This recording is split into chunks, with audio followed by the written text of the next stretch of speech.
Your budgie just laid her first egg? Here's what happens next. She'll likely lay one egg every other day, up to 6 total. And no, she might not sit on them right away.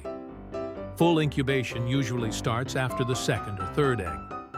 Then the countdown begins. 18 days.